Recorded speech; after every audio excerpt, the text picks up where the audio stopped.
What has happened in 1 year of GDPR so far?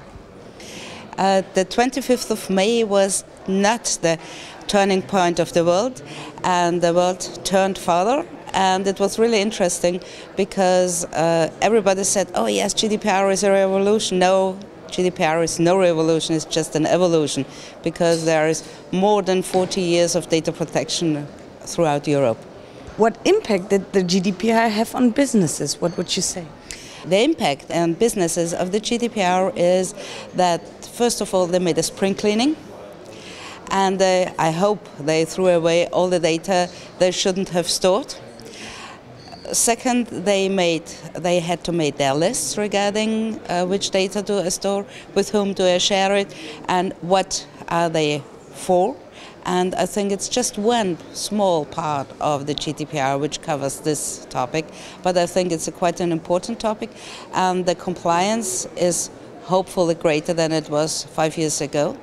And one of the reasons is because we don't have only carrots, now we have sticks too. You know, the tiger has teeth. What was your importance to tell to the people today? What did you want to pass on? I think it's really important to tell the people that the GDPR gave back the individuals the rights regarding their personal data, because in the years before it lopsided just towards the companies, and now it's much more balanced because of the GDPR. And what changed for supervisors? For supervisors changed, we also had to prepare for the entry into application of the GDPR, like all the companies. Most of us have much more work, but not so many more stuff. And we had also to learn to adapt to the GDPR, and it was really interesting to see how close we are working together now due to the one-stop shop mechanism. And we have a good experience regarding the past, because there was already the Working Party 29, and we can rely on these established relationships. And what consequences of the GDPR have to be talked about now? We will see when the first big files and the first big complaints are going to be decided.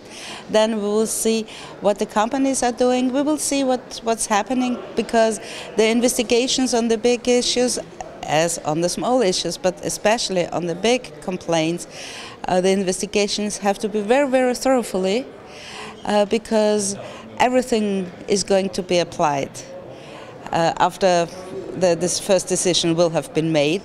And I think it's not a question of time, but it will be a question of quality, how we are investigating it, how we're making our draft decisions, and then our decisions. This all takes time. The GDPR is not a quick fix solution, but there are robust articles in the GDPR, and I think it's a transparent, robust procedure within the GDPR, and I think it's quite important to see this. Talking about data privacy and GDPR compliance, what are the challenges?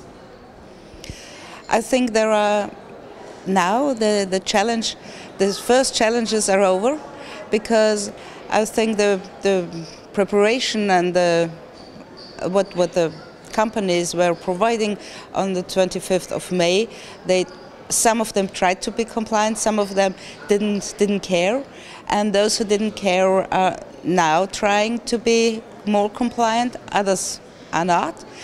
And I think it's really important to tell either the companies or the people that GDPR is here to stay. It won't be deleted, it doesn't go away. So you better have to comply with the GDPR, and the sooner you do it, the better it is. You should have done it already before. And last question, how do you predict the GDPR's development in the future? As far as I see, the worldwide interest in the GDPR is really big. Not only in the Asian region, also in the region on the other side of the Atlantic and the United States. I think many companies see that their advantage just to have one set of rules throughout whole Europe, throughout 31 countries, to have one set of rules is not only very charming, it's a business advantage, it's a marketing advantage, because if you just have to be compliant with one set of rules, there are lower costs than you had to be compliant with about 51 set of rules.